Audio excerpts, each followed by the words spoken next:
A very, very special welcome to our researchers joining us today, and you make the vision for our tamariki come to life.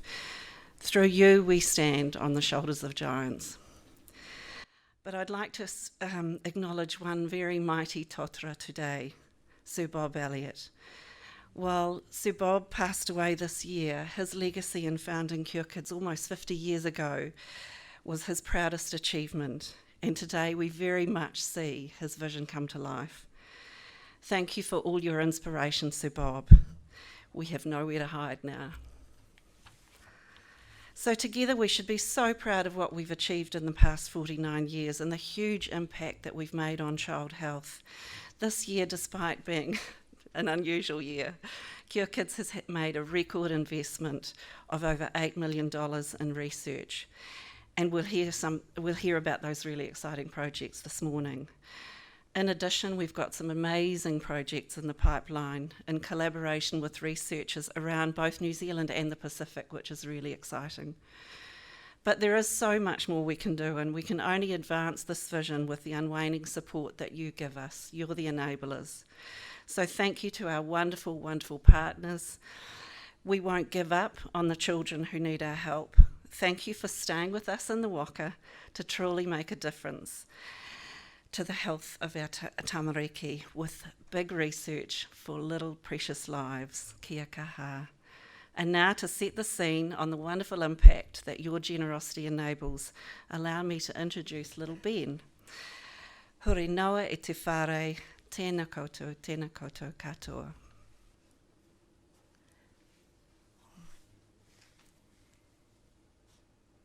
Oh, that is so cool. Oh, let's get off the carpet. There we go.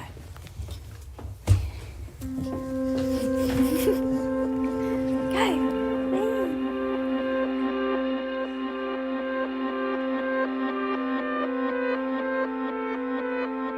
I'm Catherine, and this is Ben, and this is my little boy. And at my 20-week anatomy scan, I found out that there was a severe deformity with his spine and brain. This led to a diagnosis of spina bifida myelomeningocele at level 3, so his L3 was open all the way down in his spine, so there's a big opening in the spine.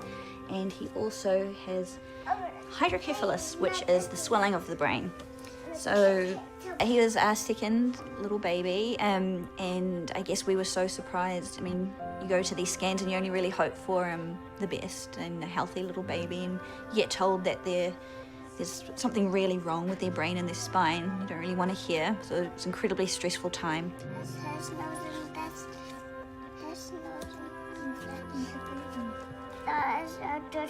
There's quite a few associated symptoms, so they have issues with their gross motor skills and sometimes cognition. Usually for this condition you do a big surgery when the baby's born and they close the spine up, and they might put a shunt in soon after that in the brain. He was the first Kiwi to have fetal surgery, so when I was 24 weeks pregnant, so he was only 24 weeks gestation, they operated through me and closed up his spine. And then he had some brain surgery where they inserted a shunt because they did an MRI and actually found that he was born with a syrinx in his spine, which is a huge fluid-filled cyst, which if it presses on a nerve can actually cause more numbness or tetraplegia.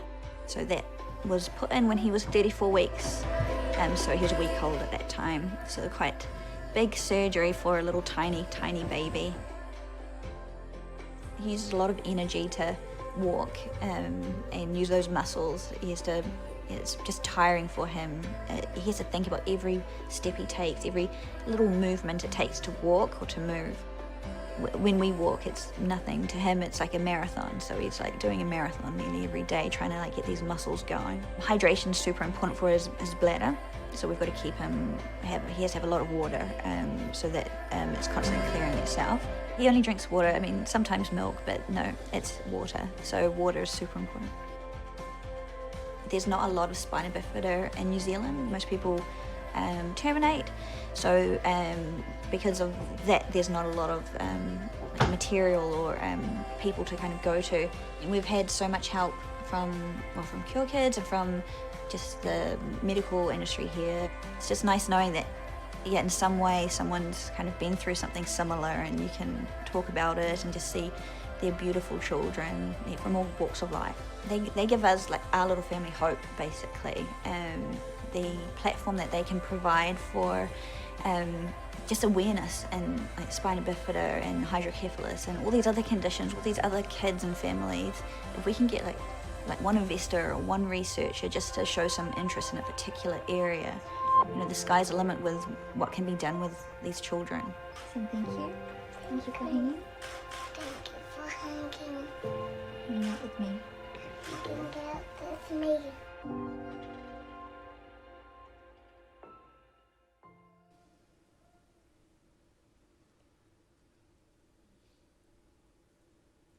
Isn't that beautiful?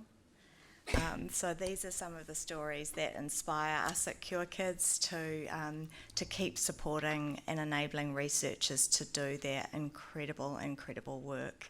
And thank you to all of those who do that research, and thank you to all of the partners who have supported this incredible research. You really do enable life-changing results.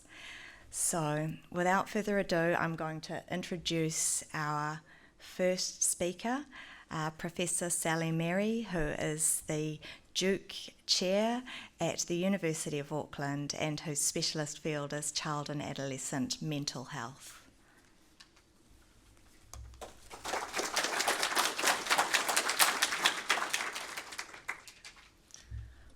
Morena tātou, and thank you very much for your welcome, Tara and Francis and Mataroria. Thank you for opening.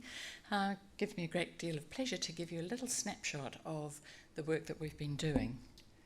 So, I'm going to talk to you about Habits, which is an electronic ecosystem to support mental health.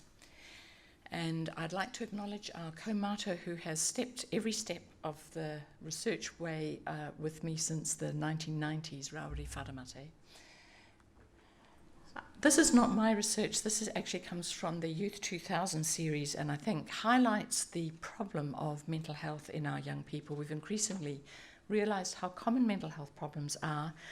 This group, and I was involved with them at the start, have been doing national surveys of adolescents for many years.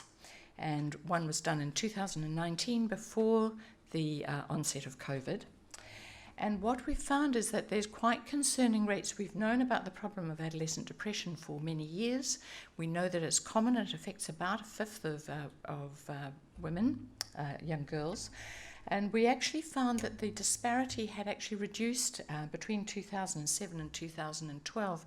But in 2019, we've lost track of that. So we've got increasing rates and increasing disparity. And we're seeing that also with suicide attempts, which affect girls more than boys, although the suicide rates are actually higher in boys. And again, those are increasing and the disparity is increasing. And I think this is of major concern. Also, we know that 80%, and it might be down to 70% of young people with mental health problems never get any help for it. And I think it was trying to address this problem that set me off on research many years ago to see whether we could perhaps use technology to increase the reach of mental health interventions, particularly as we know young people are attached to their mobile phones, and for all that we're concerned about the effect of social media on mental health, we also know that that's potentially an opportunity to reach out. So in 2008, we created Sparks, which is a gamified intervention to deliver cognitive behavioural therapy for adolescent depression. We did a big randomised controlled trial. We showed that it was as effective as treatment as usual, face-to-face therapy, and we got funding to roll it out as a national service, and it's available now still. It's been available now since 2014, and we've got data from that. And what we've actually found is that for all that it's a good idea and you think there's help 24/7 along the way, Actually, there are a lot of barriers. The first one is adherence. So while over 90% of young people in our trials completed SPARCS, once it's actually open and in the field, only about 10% get what we would consider a minimum dose. And I think that's perhaps not unexpected if you think about the number of people who drop out of gym memberships and don't complete their antibiotic courses and so on. The rate of technology change has been enormous. We've started on CD-ROM, we've had to move it onto the internet, we've now just moved it onto the smartphone, we've just increased the smartphone. We did a randomized controlled trial. These take time. By the time you've done the randomized controlled trial and tried to distribute it, technology's moved on, so we need to get better at doing that. We've now got competition. There are so many apps for mental health now, and not always developed by people who are as keen to show that they actually work. And funding and implementation is a challenge.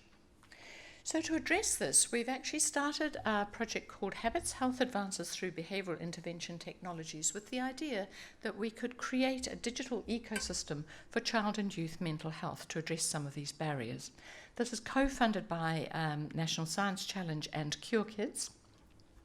And our aim was to create a digital go-to place, a bit like a Trade Me, where people could check out whether they needed help, choose what helps wanted, and that could be digital or face-to-face, so to provide access to services, to provide monitoring to allow people to check their change over time, to allow for rapid testing of digital technologies, and to link to a system called the Integrated Data Infrastructure, which is Stats New Zealand. It puts together all the data for us, all prescriptions and the like, so educational outcomes, so we could actually have a look at real-world outcomes over time. So this is what it looks like. There's a platform, there's screening, and all the apps on the side we have developed. We can also add in apps that other people have developed. And the idea is, you can tell where I grew up, a multifaceted platform that could interface with young people, with parents, with teachers, with health providers, and so on. So different portals for different systems, for researchers as well. So under the funding from National Science Challenge, we've really concentrated on apps for young people. So we've got things for emotional regulation for younger and older adolescents. We were able to pivot off one of our chatbots and rapidly create Araha, which is a chatbot to reduce COVID-related stress. And we've got TuneIn, which supports youth work. It supports mental health workers to work with young people with highly risky behaviour. What Cure Kids has been funding has been our parent series of apps. This is Karkanor, which is an online resource which we have created in partnership with people down in Christchurch to address the mental health problems in young people who were probably toddlers when the earthquakes came. Since we started this work, of course, there have been the mosque killings, and then there's also been COVID. We've also partnered, and this is a very precious project for us, with a Pacific group led by Dr. Esther Cowley-Malcolm, but with also Oscar Kitely and Ali Cowley, who you all know from Brotown fame, and Oscar's very well known. They created an app called Play Kindly, and they came to us and wanted to do some research on it, and we've been able to have a look at what they've actually done and work on further prototypes. And then we've also got Super Kids, which is 5 minutes of play for super kids all day. That's been developed by a Māori clinical psychologist who's taken a face-to-face therapy that we use a lot in the clinics, and to help parents of preschoolers to develop both a stronger relationship with their children, but also to be able to set limits effectively. And the parent-child interaction therapy on which this is based has been shown to massively improve conduct-related problems, but also to reduce violence against children. So we've done a number of trials. For Karkanor, we've done an open trial, showed it was acceptable and feasible. We've completed a randomised controlled trial that showed that it improved parental well-being. We did this online, but we had a challenge of engagement with that trial, running it completely online. The results for that are positive enough that we're trying to get funding now to roll that out. Pay Kindly and Super Kids, we've done trials to show that it's acceptable and feasible, and we've got an online trial that's underway at the moment that's been held up by the whole COVID thing, because we're trying to recruit through preschools, which keep shutting down, but we're hoping to do that. We've learnt from Kākano, so we've tried to improve engagement, so we've improved the IT, we've reduced the number of questionnaires, we've reduced the length of the intervention, we're giving an incentive of a weekly draw of $150, and we're going to try and phone people if they haven't filled in their questionnaires. We're also facilitating research for others, so we're trying to make it a platform that everybody can use. So these are 2 projects of other researchers who want to partner with us. Grant Christie is an expert in adolescent substance use, and he's created the brief, which allows you to screen for substance use problems and then provide early intervention, and he's planning to trial that using habits. And on the right is a series of research projects in autism spectrum disorder that Dr. Hiran Thabru has proposed, that again would use the platform and use technology to allow parents to work out whether or not they're worried about their children having autism, and then give them some early tools for what they can do to help support that. We're learning a lot along the way. There have been a lot of challenges, but we think about Edison. There's a way to do it better. We've got to find it. And I'd just like to, again, acknowledge our kaumātua, the Cure Kids Research Fellows who've been funded generously from people like you, Sarah Hetrick, Karolina Stasiak and Martinez Becker, and the wider team. Many thanks, everybody.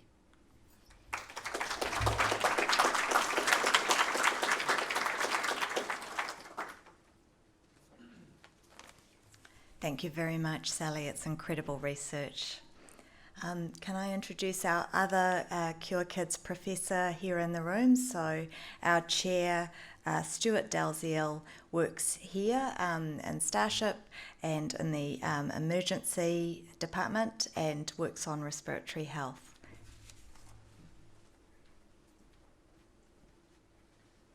Kia ora.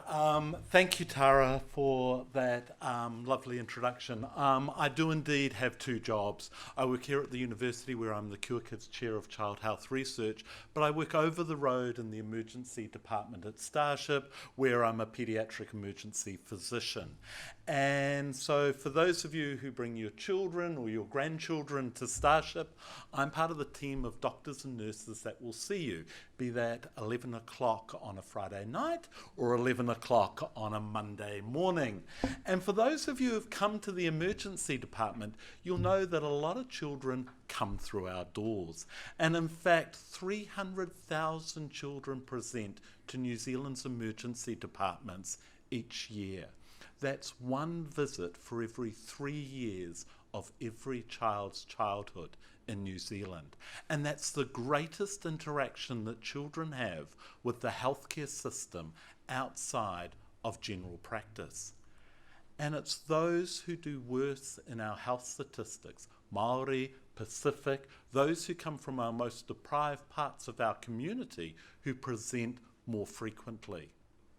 And what I want to do this morning is give you an idea of how we are looking after those children with respect to research, and some of the research that has been generously funded by Cure Kids.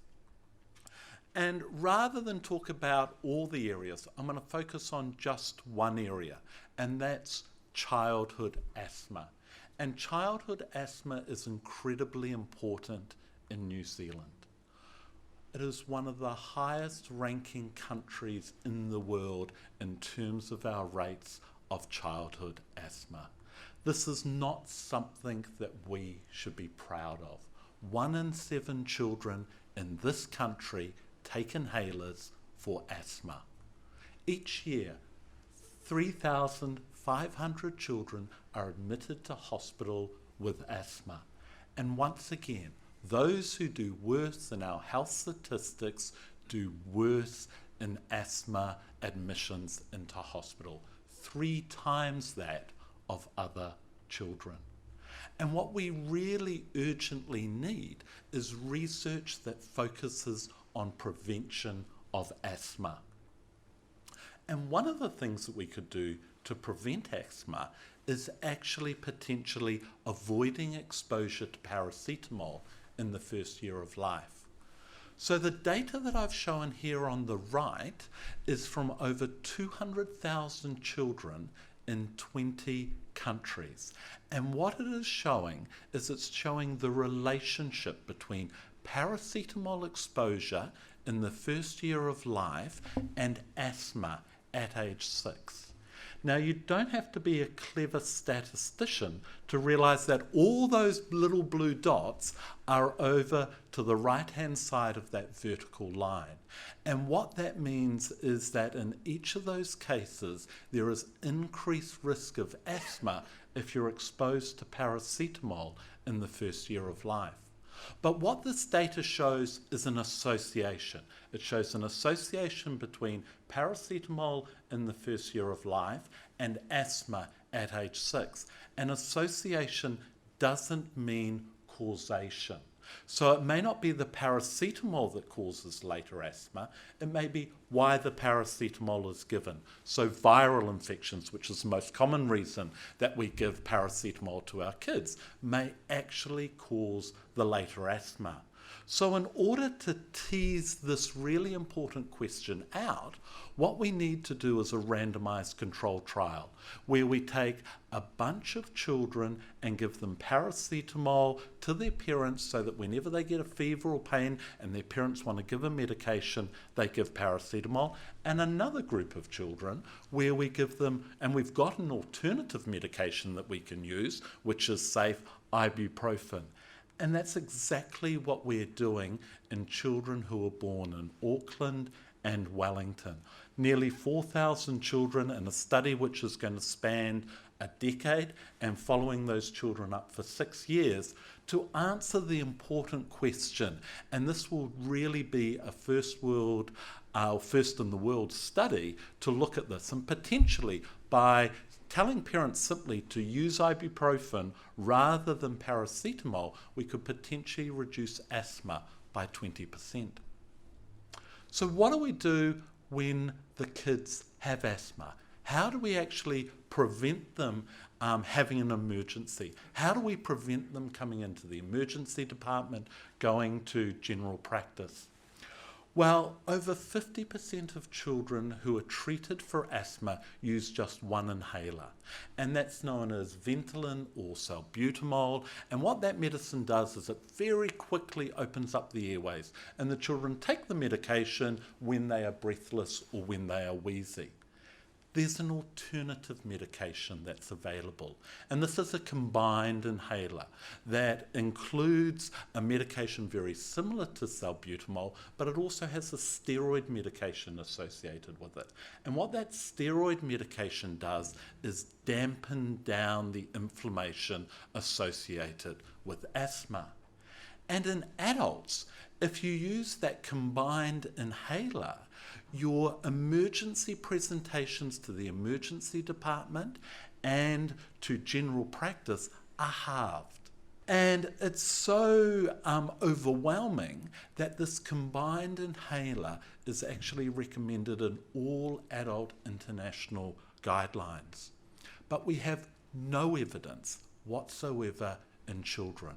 So together with colleagues in the UK, colleagues in Wellington, we're looking at this very question to see if we can actually prevent emergencies. So what about when they actually do come into the emergency department? How can we actually better manage their asthma when we see them? So together with colleagues in the UK, with colleagues in Australia, what we've done is we've looked at the totality of evidence around how to manage severe asthma when it presents to the emergency department. And by this work, what we've actually given clinicians is the evidence to say this is what works best, these are the strategies that work best, so that they can better manage that emergency when it actually occurs. So like all senior roles, I suppose, my role has a vision associated with it. And that's certainly to improve the care of children through robust, high-quality research. And I hope that the snippet of research that I've given you this morning gives you an idea of how we're doing that for asthma, preventing disease, preventing emergencies, and managing those emergencies better. Just like Sally, I work with many, many teams, and this is the team that I was working with yesterday, in fact, but this is a photo taken of some of the team in the emergency department in Starship just prior to the first lockdown here in New Zealand. And they truly are dedicated health professionals who are striving to give really high quality care to the children that come through our emergency department every day. And what we need is high quality research to support that care as well. So thank you to your generosity, and thank you to Cure Kids for allowing that to occur.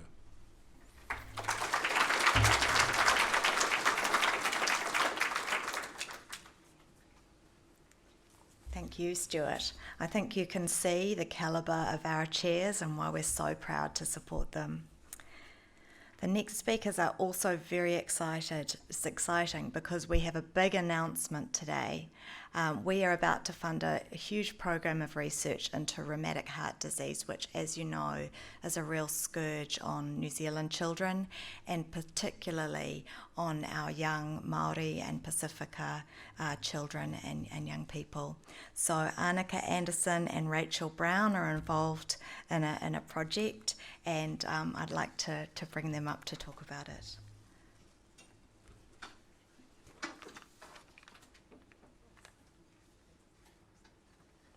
Apologies, sorry, we also have Shannon Leilua.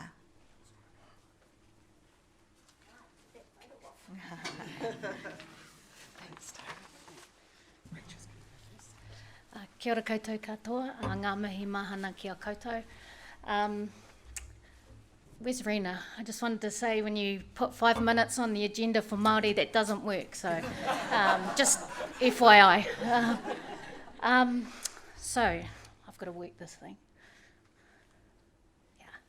So we've got 5 minutes to give you a snapshot of our wonderful project. We call it our passion project because it's it's all of our passion. It's rheumatic fever, it's youth, it's Māori, it's Pacific, it's whānau. So essentially Bridging the Gaps is about a patient-led, whānau-informed model of care that's in relation to the recurrent rheumatic fever and also rheumatic heart disease. So patients for us is around Māori and Pacific, rangatahi or youth and their whānau.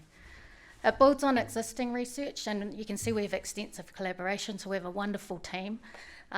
So we've all been involved in youth-led initiatives and whānau-informed research, so we're really excited to kind of build on that and use this project to kind of develop and implement and evaluate some of the things that we've been working on previously.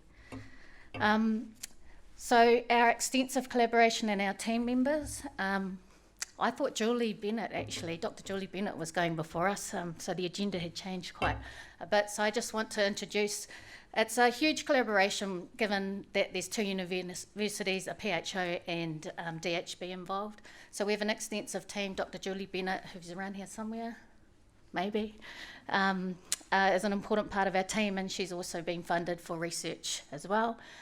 We also have Dr. Pip Anderson from the Counties Manukau DHB, Dr. Rachel Webb, and also our rheumatic fever nurse specialist, Belinda Paku, on board. We also have Dr. Malakai Uwhanua from Auckland University, and Dr. Rawiri Jansen, who wears many hats. So who's here today? Of course there's me. Also Dr. Anneka Anderson, who's been involved in copious amounts of research for many years. And what I want to, I'm very privileged and honoured to have Shannon Leilua on our team, who's also our patient expert investigator. He brings a wealth of knowledge and skills, so he speaks 4 languages, he's Māori and Pacific, and he also gives us our spiritual needs, because he's a rātara minister amongst other roles that he plays in many levels in the community. So what I'm going to do, because this is patient-led and patient-informed, I'm going to hand it over to Shannon, who will do the next slide. So, kia ora.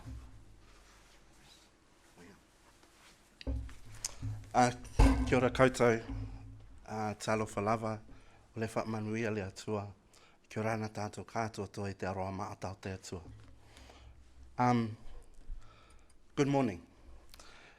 If I could start off by saying, in terms of rheumatic fever, I wouldn't wish it on anybody.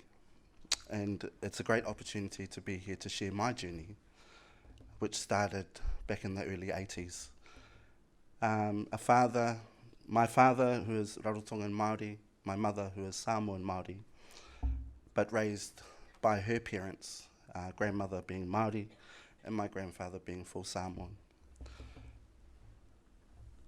The impacts that this had on my whānau, grandparents who did a lot for me growing up. We struggled through language barriers. My grandfather, as they called him, a fresh off the boat, didn't have much understanding of the English language. So a lot of the terminologies that we used back then, when I was going through rheumatic fever in 1988, took a lot.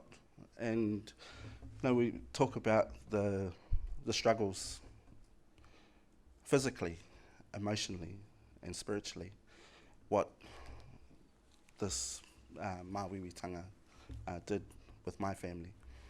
Struggling to get to appointments because it was only my grandparents working. Grandfather didn't drive, so he caught the bus. So from the North Shore to Green Lane was quite a bit of a distance. But in saying that, not only understanding what rheumatic fever was, being faced with three leaking valves, my grandfather's reply to that was just block it up. It was like that to him, but unfortunately it wasn't. I'm blessed that they sacrificed a lot for me, and being a part of this research is an amazing opportunity. Those are two of my kids. The girl is the oldest, and that boy is the youngest. I think about them when I'm thinking about rheumatic fever, because I hope that they never have to go through what I did, and all the other tamariki and rangatahi out there as well. I wish that in my day, we had the support to support my grandparents, and that they had a full understanding of what it was that rheumatic fever was. I'm blessed that I'm here today, and I think I'll be around for a lot more, but being a part of a team that is, done by Cure Kids, thank you. It's amazing to work with people that have a passion for rheumatic fever, and I'm lucky to be a part of it. So I'm not going to waffle on anymore. I'm not a doctor, but I feel privileged to be in a room with such beautiful people. Following on from that, tēnei rā te mihi atu kia koutou, kia rana e kia manuia. Can I just say that the timing of funding this research is really awesome, because it also fits with a couple of other projects within Counties Manukau DHB that are also starting. So looking at the reorientation of youth health services under Dr. Pip Anderson, and also a project looking at Māori and Pacific sibling echocardiograms, which this project will feed into those as well. And also Alison Lavash's development of her youth app for rheumatic fever is also working alongside this type of research. So I just wanted to acknowledge those projects, and also Julie Bennett's work, which I'm sure she'll present later. Kia ora, e hoa mā. Ngā mihi o te ata kia koutou, ko Anneka Anderson, tōku ikua. It's a great pleasure for us to stand here today, and I think that Shannon's kōrero is really powerful, because, as Rachel emphasised, we're a patient whānau-led research project. I think people who have gone through the system have the best experiences to inform us of what's worked and what hasn't, and we need to be more proactive in listening and advocating and implementing those voices. because there are gaps at the moment where that hasn't been done, and I think that those gaps are failing our rangatahi and our tamariki. When we look at the prevalence of rheumatic fever in Aotearoa, we see that it's almost exclusively for Māori and Pacific.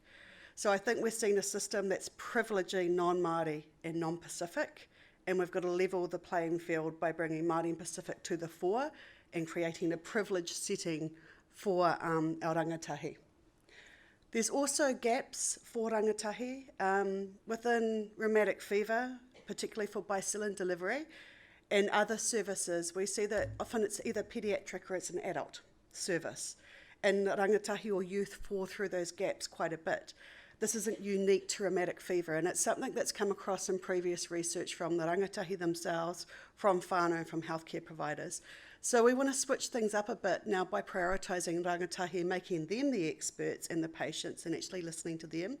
So we're forming a rangatahi governance group who will guide us. You know, we're the researchers, we've got skills to contribute, but they're going to be steering the waka for us and hopefully improving services for other rangatahi. We also know that unfortunately within Aotearoa and other settings, we've got all the usual culprits as barriers, and I think some of those came across with Stuart's presentation there. We saw socioeconomic status and ethnicity are key indicators, but underlying these are often racism within the systems. So I said it's a system that doesn't privilege Māori or Pacific. We see ageism with the age gaps, as well as sort of the access barriers that Shannon talked about. So our project is really trying to fill the gaps for all of these and promote a rangatahi-centred model to improve rheumatic fever service deliveries. By having it rangatahi focused, we're hoping to address the ageism. By having a Māori and Pacific and whānau-led project, we're hoping to actually address the racism and make this a culturally responsive model of care. And by having all of these intact, we're also hoping to address, and have an equity lens to address the other barriers. So it's a pretty simple method, really.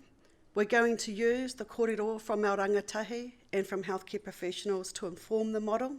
We're going to implement it, and then we're going to evaluate it and see whether it works or not.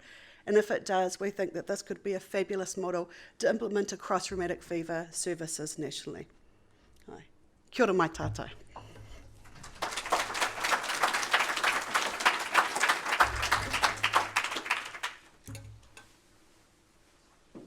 Kia ora. Thank you so much, Anneka, Shannon and Rachel. I think it's hard enough to get my teenager to change his sheets once a week, let alone have a monthly injection, go all the way to the clinic and do it. So what you're doing for rangatahi is really important. And now I'd like to introduce Professor Cameron Grant. He's no doubt well known to many of you, but for those of you who don't know him, he's been one of the leads on the Growing Up in New Zealand study, and Cure Kids has been very proud to fund many of his amazing projects over the years. Thank you, Cameron.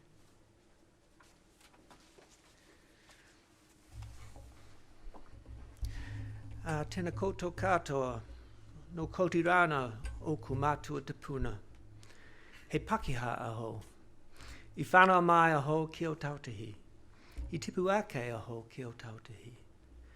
Kei tamaki makararau aho I noho ana.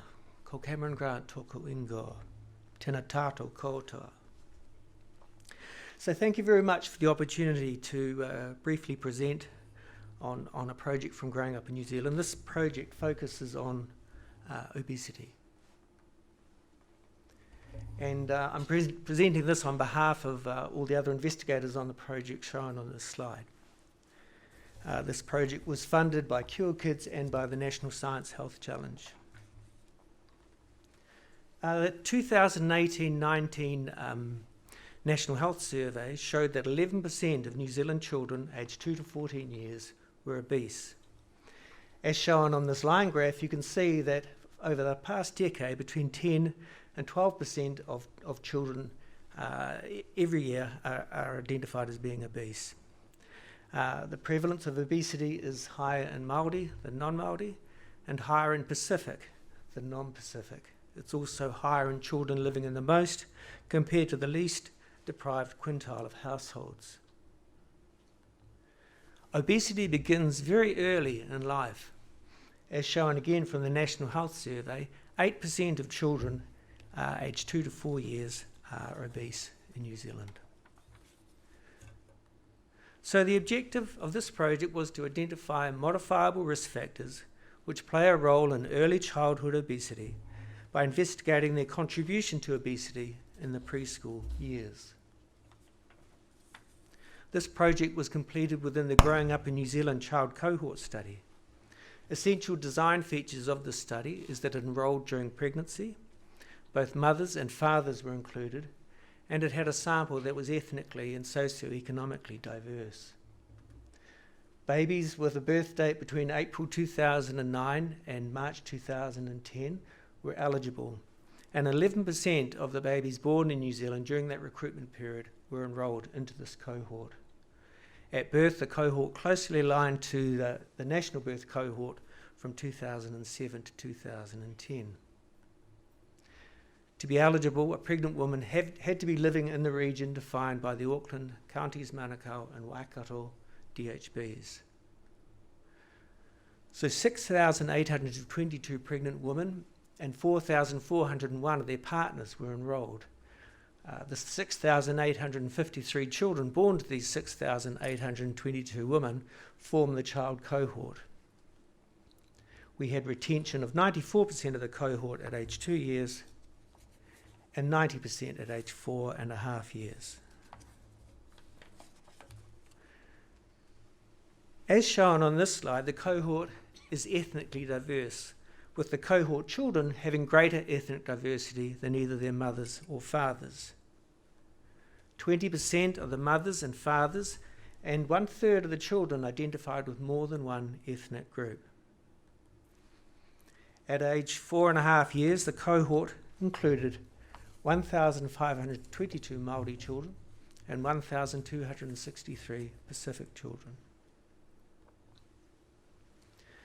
So 4 modifiable risk factors were identified from the literature review and then applied to the Growing Up in New Zealand study. The first of these 4 was food security, which we measured during infancy. An index of the child's own food security was developed rather than the food security of the household. The index was created using variables that describe the duration of exclusive breastfeeding, the consumption of nutritious foods such as cereals, fruits and vegetables, the consumption of high energy but low nutritious foods such as fast foods, chips, soft drink, and the mother and family's strategies they'd had to use to combat food insecurities, such as having to use food banks, whether they bought cheaper food than they would like, or whether they avoided buying fruit and vegetables because of the cost. The second risk factor that we considered was soft drink and takeaway food consumption, and this was measured when the children were 2 years of age. We combined those two together to create one variable describing unhealthy food consumption. The third factor we considered was sleep duration, with this again measured at age 2 years and including both daytime and nighttime sleep. And the fourth factor was screen time, which was measured again at age 2 years, including television, smartphone, and any other screens that were available.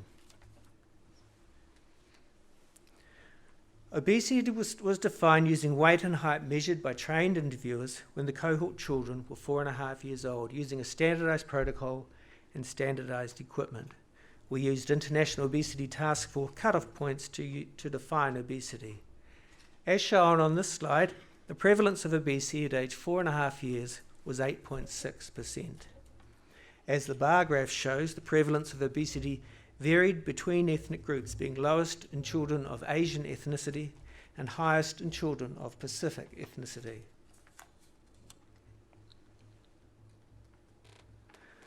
On this slide, the relationship of each of the 4 modifiable risk factors with the presence of obesity is shown. As sleep duration increases and as food security in infancy increases, the proportion of children with obesity decreases.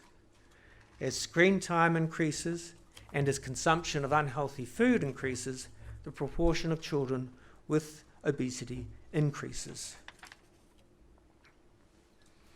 When analyses were performed within ethnic groups, the modifiable factors independently associated with obesity aged 4.5 years were sleep duration for Māori children and food insecurity and soft drink and fast food consumption for Pacific children.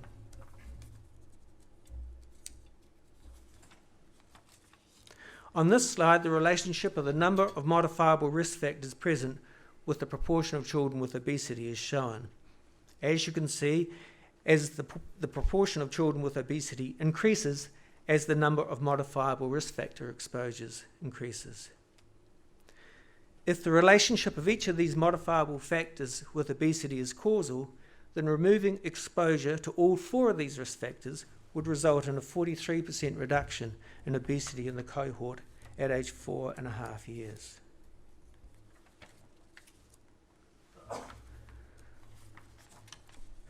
In conclusion, we've shown that in a cohort that's broadly generalisable to the national birth cohort, 4 modifiable risk factors are associated with an increased odds of obesity at age 4.5 years.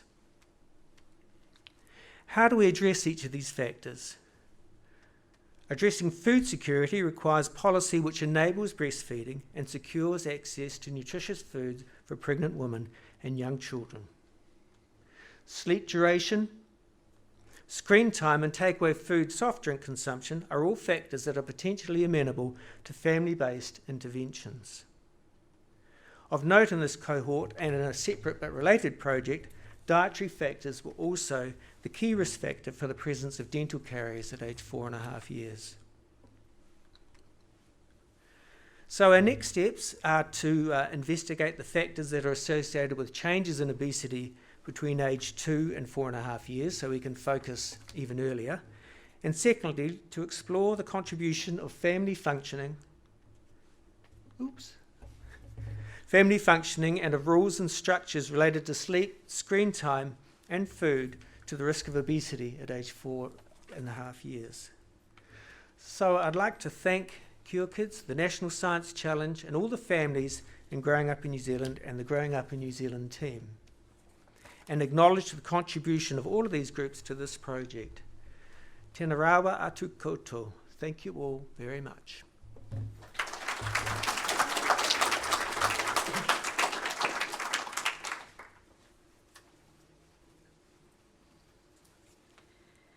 Thank you very much, Professor Grant.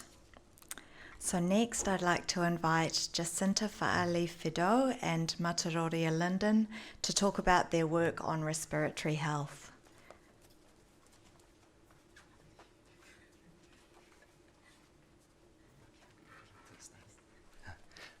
Kia ora mai anō tātou, ko Mataroria tōku ingoa. I'm the Māori research lead for this research.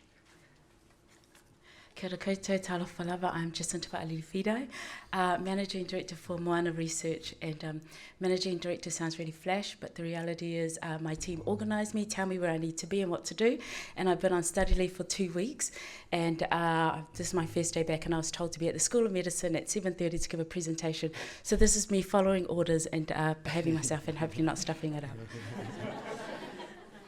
And the priority for our research is realising equity for Māori and Pacific tamariki. We've heard throughout the morning, both from Stuart and Anneka, about particularly the respiratory impact and the disproportionate impact of respiratory illness, both acute and chronic, on Māori and Pacific tamariki.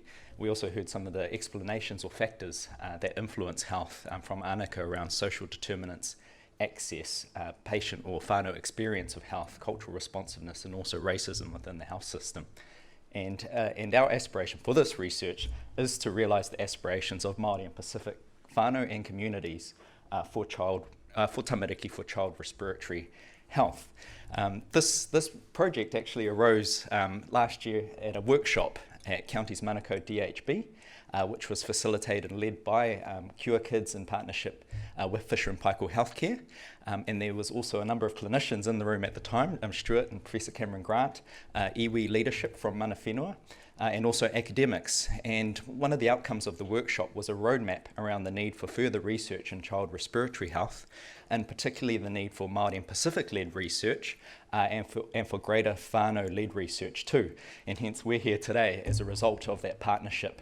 And I'd like to highlight the importance of this research, particularly in terms of the importance of the partnership that Cure Kids has, both with Moana Research, and which is the Pacific research group, and with also Hāpai Te Hauora, which is a Māori public health and research rōpū, Māori research group too.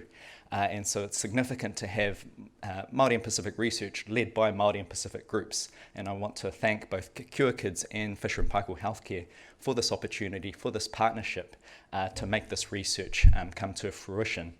And I'll move. Oh yeah, it's moved on. Move me on. Keep to 5 minutes. And as I said, realising aspirations. And there's 3 parts to this. One is about realising the aspirations of Māori and Pacific whānau for their respiratory health, for their well-being, and what does that look like? And Jacinta will talk through the method, which includes whānau interviews. The second part of it is to look at what are their experiences of healthcare and navigating through the health system. What is their health journey as whānau and having tamariki who experience respiratory illness? Again, that's part of our whānau interview. The third part of it is to then look at, well, what are potential interventions or innovations that can come from interviewing our whānau to actually improve cultural responsiveness and service responsiveness in child and respiratory health services that they're currently receiving.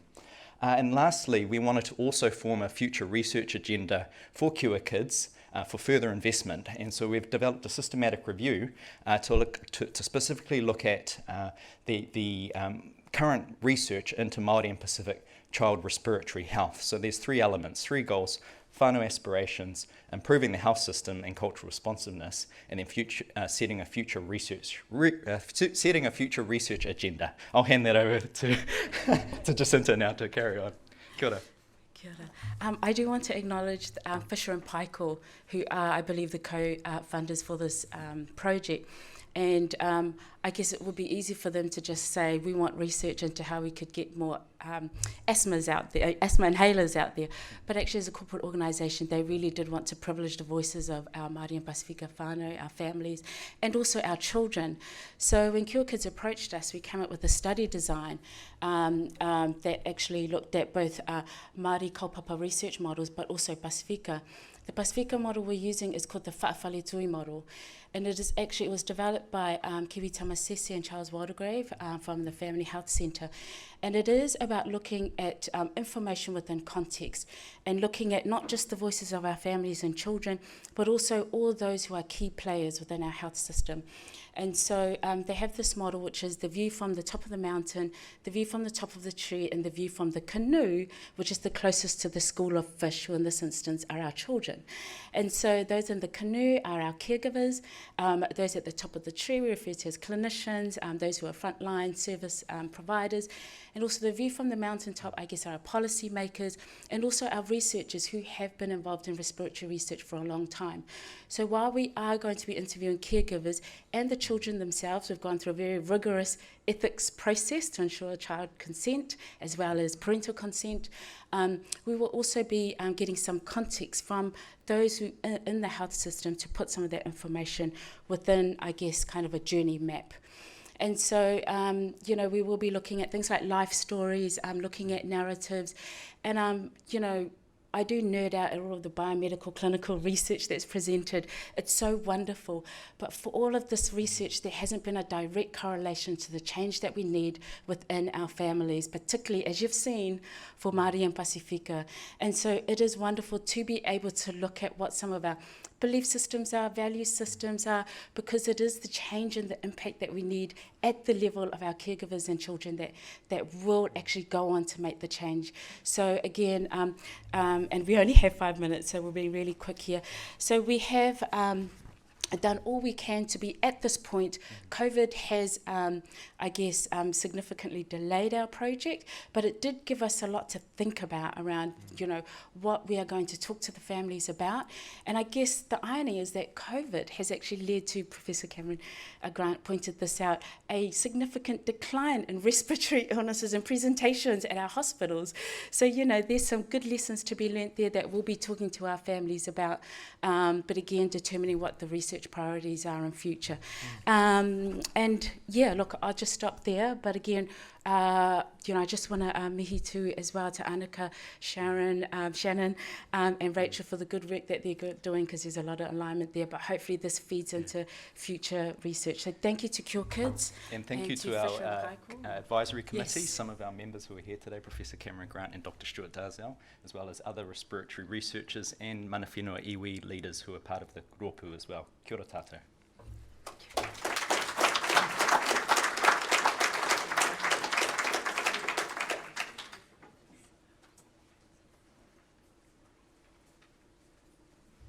Kia ora. Thank you so much, Jacinta and Mataroria. So this is the collaboration, and next I'd like to introduce Dr. Katie Groom. Dr. Katie Groom works just over there at the Liggins Institute, and she's leading some incredible big programs of work linking collaborations around the world and around New Zealand. Thanks so much, Tara Morena. So, as Tara said, I'm a researcher at the Liggins, but I'm also an obstetrician across the road, and actually I've just come from the delivery suite where I was delivering babies over the night. So I really am at the coalface, and I can honestly say that this is a question that myself and other clinicians face every day. And when we're talking to women, then of course it's a question that we have to ask them about as well. For women undergoing a caesarean section, should we give corticosteroids before a planned birth? So, should we give corticosteroids prior to a planned caesarean section? And actually there is some research looking at that says it halves the risk of respiratory morbidity and it reduces the risk of babies going to neonatal units. But when we review that evidence, it's actually low quality and limited. So is that a real finding or not? And there's certainly been concern raised about corticosteroids, even when we're giving them to preterm babies, but particularly when you're at term birth, when that overall risk of the breathing problems is probably quite a bit less than if it's for a preterm baby. And actually, of those limited trials, one of them has followed these children up when they got to school age. It was, sending a questionnaire to their teachers, and only a third of them responded. But the only significant finding was that the children whose mothers had received the corticosteroids were more likely to be in the lower quartile of academic ability. So we don't know for sure, but is there a signal that it might be causing harm? So again, is this a real finding or not? Oh, here we go. Those were the slides I meant to show you at the beginning. It's just gone out of order. So there's several mechanisms by which it might cause harm. And a lot of work done through the Liggins has looked at newborn hypoglycemia, and we know that there is some evidence to show that if babies get low blood sugars in the immediate newborn period, then potentially that has long-term effect. And there's also been some research in babies born at late preterm gestations that corticosteroids might lower their blood sugars. So in terms of giving corticosteroids before a planned caesarean section, it probably does help babies' breathing problems. It may cause low blood sugars, but nobody in any study has tested that. And we've got really limited information on the long-term effects. So we continue to say, should we or shouldn't we? And depending on which clinician you are, which woman you are, which hospital you work in, which country you're in, there is a different way of doing it. So we would really like to conclusively answer this question, not just for us in New Zealand, but we'd like to do it around the world. But that needs to be a pretty big study to do that, because we don't want just to look at that respiratory benefit. We want to look at the potential harms associated with low blood sugars, and we also want to have the opportunity to stay in touch with these families and see how their kids do once they get a little bit older. So the study that we would like to design, or we need to design for this, would be to look at both that instance of the respiratory distress, but also the risk of low blood sugars. And we need to be able to look and have enough power within the study to do both of those things. And that needs over 2,500 babies, which may not sound a lot, but in a randomized controlled trial, asking women before they're having a caesarean section, will you have an injection of steroid or possibly placebo? it's a really big trial. So we needed to find out for sure, could we achieve it? So that's what Cure Kids has funded us for, and that's the feasibility study for this really large randomised control trial. It was a 12-month study in Auckland, Tauranga and Waikato, and it was exactly the same design as the RCT that we'd do, but we also asked women to fill out a questionnaire on why they were happy to take part, or for those that weren't happy, why they weren't happy. And we also did some focus groups of the clinicians and the local researchers to find out what was working well and what could we do better. We wanted to look at how likely women were to say yes, what worked well in setting up the trial, getting women engaged, what didn't work so well. Could we reliably do those blood sugar tests, these little heel pricks that babies need to do blood sugar tests every 3 to 4 hours? What would be the outcome of those respiratory and hypoglycemic things? But really importantly, anyone that took part in this trial, we kept their results secret, so they'll be part of a bigger trial. So a very important date, the 23rd of March, partly because it was my birthday, but actually you'll also remember it was the day that it was announced that we were going into level 4 lockdown. So we finished after 9 months, but really excited to say we met all of the objectives of the study, so we were quite comfortable with doing that. We recruited 88 mums and their 92 babies, because the twins, it's 2 for 1 in terms of the trial, and 127 women were very kind to tell us why it wasn't the right thing for them to take part, and we took on those focus groups. We were able to do the blood sugar tests in these babies 95% of the time as per protocol. And this was a real kickback when people said we couldn't do the trial because we wouldn't be able to do that. But we did it, and actually a lot of women appreciated the extra tests that they got for their babies. We were able to record the rates of low blood sugars and the rates of respiratory distress. When we asked women why they were happy to take part, I mean, this was so exciting for me. 86% said it was because they wished to contribute to research and improving care for the future. And all of the other things were things about knowing more about the trial, understanding why we were doing it, and again, wanting to know that we would check up on their children as they get older. And those that didn't want to take part, they were worried about the safety for themselves and their babies. They didn't really understand what the trial was about, a number of things. And we were able to look at what was modifiable, possibly modifiable, and what we had to just accept wasn't going to work for everybody. Our clinicians and researchers met with one of our junior researchers, and they spent some time going through things, and we were able to find these 5 themes that helped us to really enhance how the clinical trial was running. And so during that 9 months, we set up our randomisation service, all of our data collection systems, they've been all tried and tested. We've worked with Baxter Healthcare to develop our drug and our placebo. We've got e-consent working now, so if we go through COVID again, we can do a lot of our work online to get people into the study. And we've got some amazing little videos. If you go to our webpage, just little cartoon captions for participants to look at. There's a little how to talk to women for our clinicians to understand what the trial is about, and a number of things. So we are now ready to do the C-steroid trial, and really exciting on the back of having such great work from the feasibility study. We got an HRC project grant this year. We are starting to roll out the trial. We've started recruiting here in Auckland, and 14 other hospitals in New Zealand have committed to participating. We're just in the process of applying for funding and a move to Australia. So I genuinely think that New Zealand will be able to answer this question for the rest of the world within the next 4 years of should we or shouldn't we use corticosteroids prior to planned caesarean section. So thanks very much to Cure Kids.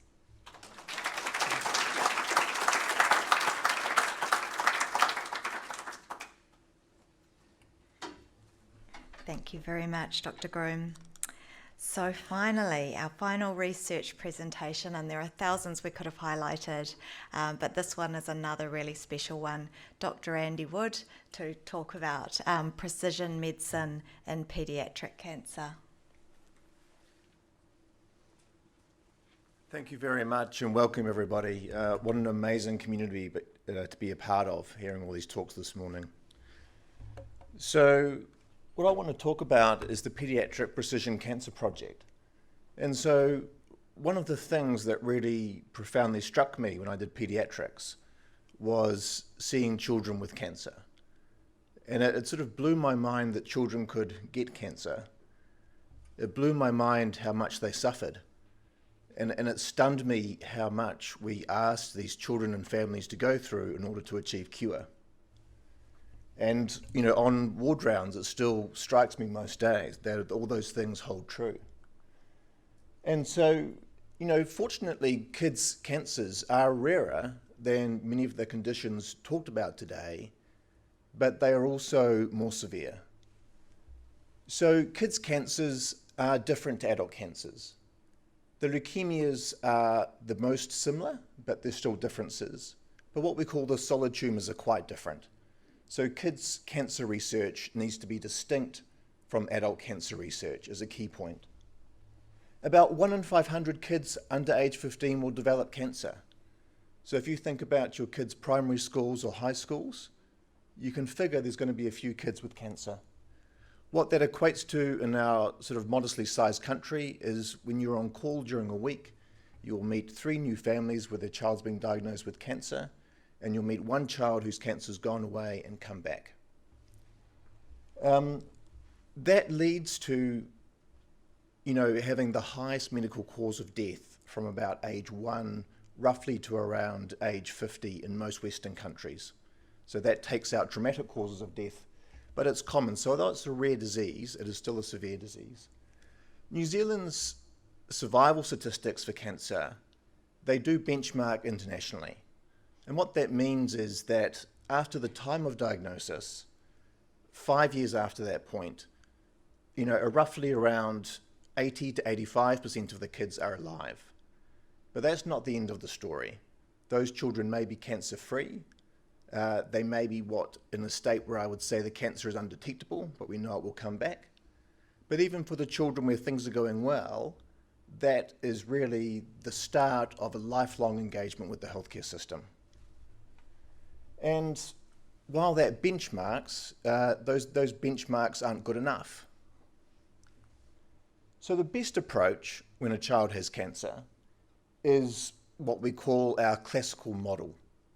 And we meet someone with cancer and we put it into a diagnostic box. The diagnostic features are discussed by large teams and a treatment plan is recommended. And for a child with a solid tumour, my conservative estimate is that by the time I sit down and recommend a plan, that person's probably been touched by a couple of hundred people in the healthcare system, ranging from everyone from the doctors and nurses to team support, to the orderlies who move them around the hospital, to pharmacists, to the supply chains. So it's a very complex, large business. And then we try and recommend a treatment.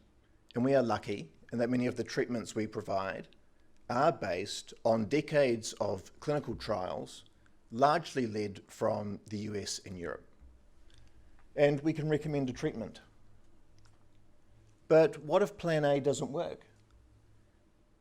Sometimes you give a treatment that works for most kids, but it doesn't work for the kid in front of you, and would say the cancer is refractory. Other times, the cancer becomes undetectable to the best of our technology, but then the cancer comes back, and so it's relapsed. And there's some diseases where plan B therapy is still pretty good. There's some diseases where if there's relapse, we're still more likely than not to be able to treat that child and have them survive long term with meaningful quality of life. But in many cases, plan B can be very unsatisfactory. And by the time you get to plan C, D, and E, things are really getting desperate. So what's a rational way to approach the situation? And this is the concept where this trial was born. So cancer has many elements to it. One element of cancer is that it's a genetic disease. So the human genetics is very complex, but you roughly inherit 3 billion letters of DNA from your mum, and you inherit 3 billion from your dad, and together you have 6 billion. And those letters can accumulate spelling mistakes, and if you get spelling mistakes in the wrong place at the wrong time, and you have a lot of them happening together, it can lead to a cancer. It's kind of like an extremely unlucky lotto. You need a lot of things to happen at the same place at the same time. And there's a tool called next generation sequencing which lets us scan or sequence a larger number of genes than we used to in the past. So typically we would look at the box we thought someone's cancer was in, and we would look at a couple of genes that would sort of usually confirm what we thought that cancer was going to be and help us subtype or type the treatment. With next generation sequencing, we can look at hundreds, and that can sometimes provide diagnostic and sometimes treatment opportunities that weren't always anticipated. The project focuses on cancers that are relapsed or refractory and hard to treat, and the project is national and equitable. I would say for child cancer, our outcomes are the same, regardless of your ethnicity, your deprivation index of your parents or your community, or what part of the country you live in. And there's a lot of reasons why that's the case and why that's been achieved, but it has taken a long-term focus on an approach to cancer that is national and that prioritizes equity, and that gives us the ability that some families might need 30 times the help other families do to turn up to their appointments.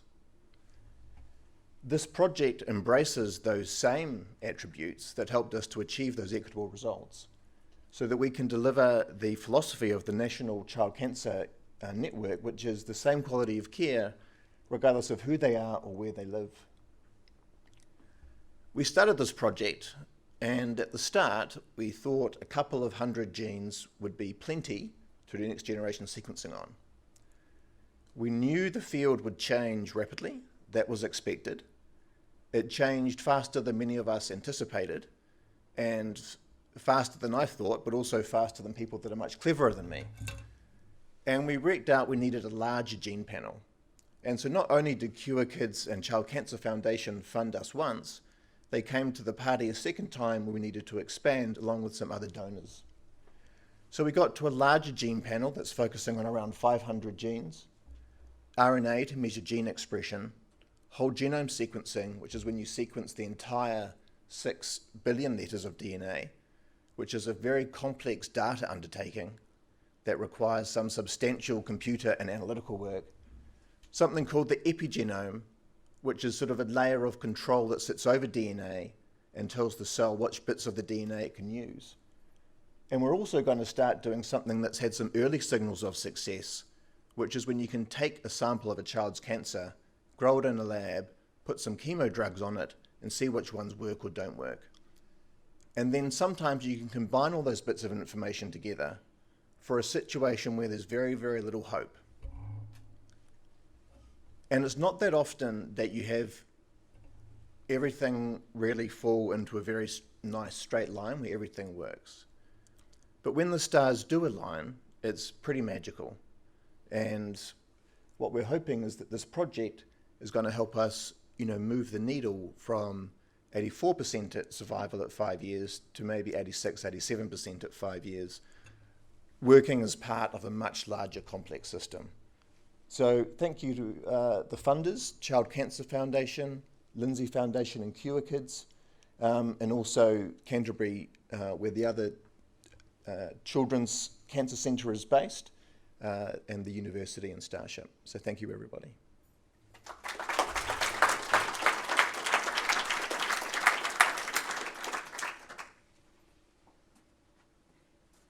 Thank you, Andy. Now, is Mataroria still here? I think he may not be. Shannon, I hate to put you on the spot, but would you be able to do a karakia just to close for us? Thank you so much. There is fine, whatever's comfortable for you. Tēnā tātou katoa, nō reira kia inoi tātou. E whai tororia hono re hariruia kia koe I whaonga mano. Tēnei mātou o pononga I inoi whakamuimiti whakawhetai atu kia koe I tēnei wā.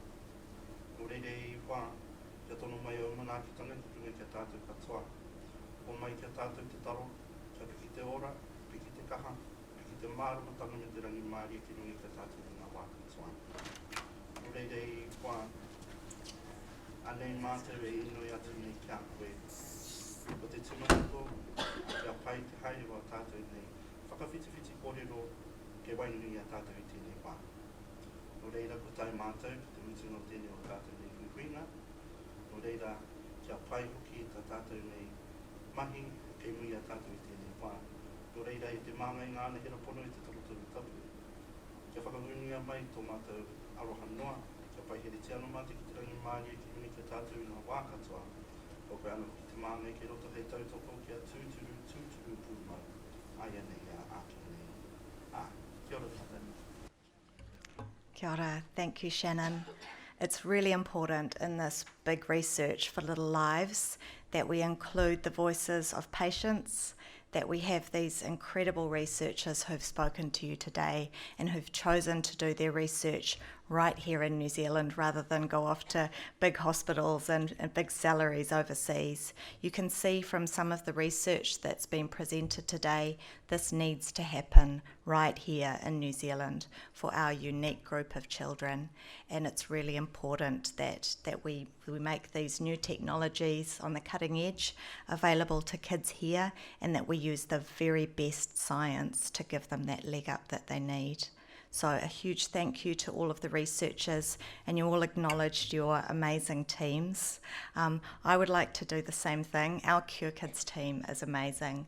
There's somebody right in the far back corner, Rena Mehta, who has done a lot in organising the day-to-day. She's our research and grants manager, and she's put everything together, ably helped by Sarah Suisala and Caitlin and Maria up at the back there, and there are some other Cure Kids team members here apart from Francis and I. You might know some of them. Amanda and Billy are probably well known to some of you, and I think the other group that we have to thank, and many of you are here in the room today, are the supporters of Cure Kids who help us to support and fund and enable this research. So some of the researchers mentioned some of the names, and you know there are hundreds of people around, families and parents around the country who reach into their pockets and give to Cure Kids, but we also have some major corporate sponsors who are really important to us, and I can't name them all, but groups like Briscoe's and Accor Hotels and Collier's, Partners Life, and a huge range of organisations in between. Other NGOs like Child Cancer, who we work closely with. Cure Kids has really seen the benefits of collaborating with a wide range of groups. So thank you everybody, and thank you also to the University of Auckland who's hosting us today.